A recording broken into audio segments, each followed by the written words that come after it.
Sabe aquela sensação de encarar uma página em branco e ter a missão de criar algo que realmente toque as pessoas? Pois é, hoje a gente vai mergulhar num método, um passo a passo bem prático, inspirado nos conselhos do pastor Bertão, para transformar esse vazio numa mensagem poderosa, com começo, meio e fim, do alicerce ao acabamento.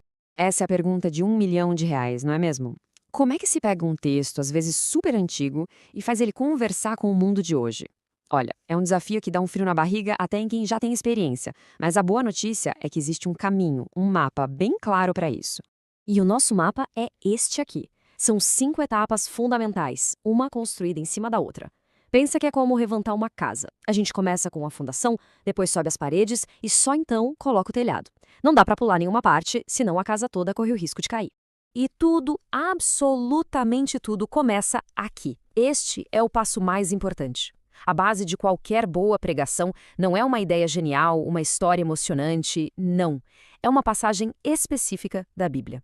Se essa fundação for frágil, pode esquecer. Toda a estrutura vai por água abaixo. E o legal é que o processo não começa com uma análise fria, sabe? Começa com conexão. A dica é ler, orar, até que um texto específico pareça gritar, sabe? Falar diretamente com quem está preparando a mensagem. E para a gente ver isso na prática hoje, a nossa base vai ser o Salmo 107, versículos 15 e 16. Ok, com a fundação firme, o próximo passo é colocar uma placa bem grande e clara na frente do terreno. O tema dessa placa é aquela frase de efeito memorável que diz para todo mundo, inclusive para quem está falando, para onde essa conversa vai nos levar. Assim, ninguém se perde no caminho. Pensa no tema como uma promessa que se faz para quem está ouvindo. Ele precisa ter aquele quê de curiosidade, mas ao mesmo tempo estar totalmente grudado no texto que a gente escolheu. É essa promessa que vai manter a mensagem focada e com força do início ao fim. E olha só que genial, como uma frase curtinha consegue resumir a essência de uma passagem inteira. O Salmo 107 fala que Deus despedaça portas de bronze. E o tema? Pá, direto, poderoso e já cria aquela expectativa sobre o que está por vir. Beleza, já temos a fundação e a placa. Agora a gente precisa de uma porta de entrada, um lugar acolhedor. A introdução é exatamente isso. É a grande chance de fisgar a atenção logo de cara e convidar as pessoas a entrarem nessa jornada que foi preparada. E aqui vai uma regra de ouro. A introdução tem que ser rápida. O objetivo não é entregar a mensagem toda, de jeito nenhum. É só despertar curiosidade, criar uma conexão. De 3 a 5 minutinhos é o tempo perfeito para engajar, sem contar o final do filme logo no começo.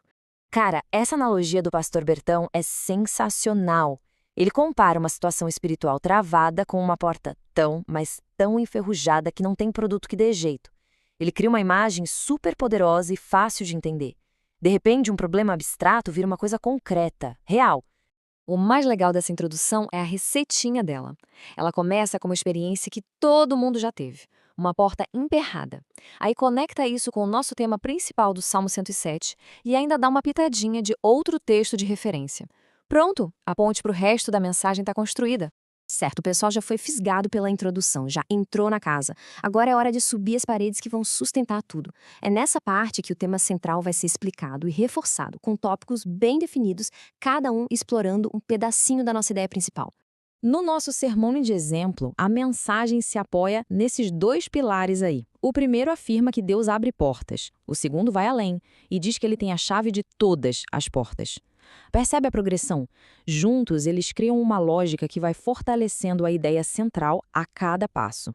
E repare na força do primeiro tópico. Ele não é baseado em achismo ou sentimento, ele é todo ancorado em vários textos bíblicos.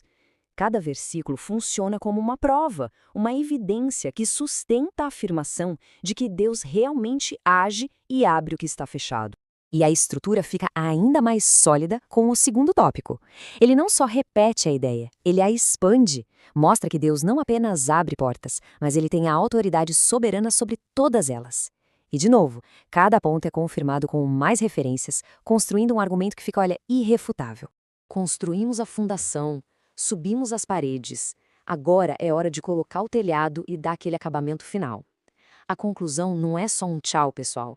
É um fechamento com propósito, pensado para amarrar todas as pontas e garantir que a mensagem não seja só ouvida, mas absorvida de verdade. Uma boa conclusão, daquelas que ficam na memória, faz essas 4 coisas aí. Ela dá uma recapitulada, reforça a promessa do tema, mostra como aquilo se aplica na vida real e, o mais importante, dá um empurrãozinho, um chamado para colocar em prática o que foi ouvido.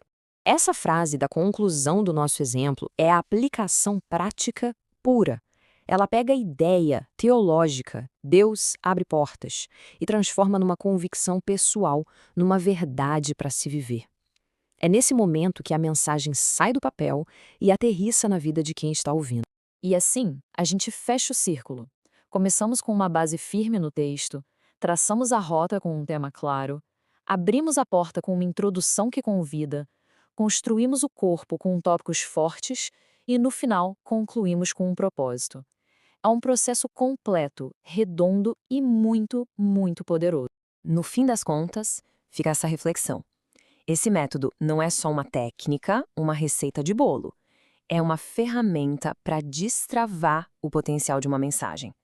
Então, a verdadeira questão não é só como construir uma mensagem, mas que porta a sua próxima mensagem vai abrir na vida de alguém.